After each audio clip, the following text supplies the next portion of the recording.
And veterans from the Los Angeles-based nonprofit Team Rubicon are spearheading the critical humanitarian response to the wildfire disaster here in the Golden State. Team Rubicon has been instrumental in responding to weather disasters like Tropical Storm Hillary, sending volunteers to Palm Springs. Earlier today, News Channel 3's Garrett Hoddle spoke with Team Rubicon CEO Art De La Cruz. So the fires have been burning for more than 10 days, and you guys have been on the ground from the very beginning.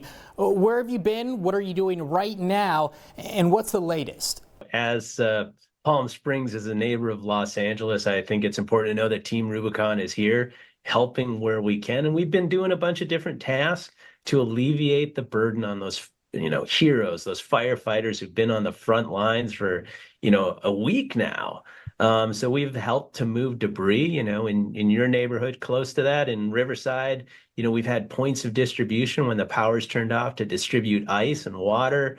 We've helped with home ignition zones in Simi Valley. And, today at these access points, as people begin to return to these communities that have impacted so terribly, we're helping distribute information next to the California National Guard. But a lot of people are wondering, what's the next phase of the response? I think, in each of these fires, obviously, the dangers still lurk. Every disaster brings a new disaster. There are toxins in the air and on the ground in these neighborhoods that have been burned, and there are potential disasters that could happen in the future. We're already in conversations about the potential for contributing to the sandbagging effort, knowing that these burn-scarred areas, as we approach February, the rainiest month in Los Angeles, that taking mitigation efforts now could prevent a disaster in the future. And on a broader scale, we can look at all of the new things that are introduced because of things like, schools being burned down, immense challenges for the cities, and we'll contribute where we can to help. People right now, they really want to help out. You've been through this before. What are some of the do's and don'ts in responding to a disaster like this? Applaud compassion. We applaud these people who are doing these acts, but it's really important to step back and go, am I actually creating a problem in and of itself? One of the things that we're seeing now is what we're calling the second disaster. So many people have, acted in a way that's genuine and hoping to help and pulling things out of their closet, and donating them, that there's literally a flood of materials that now somebody has to sort through.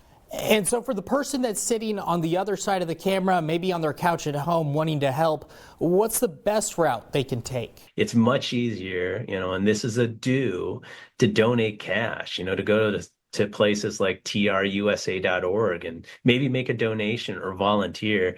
Those are acts that are really, really important because they help in the process of recovery instead of, causing, more work or another disaster.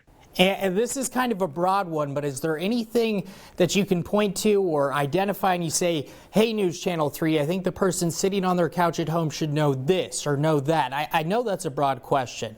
I think it's a great question. And here's the thing I would say that everybody needs to know.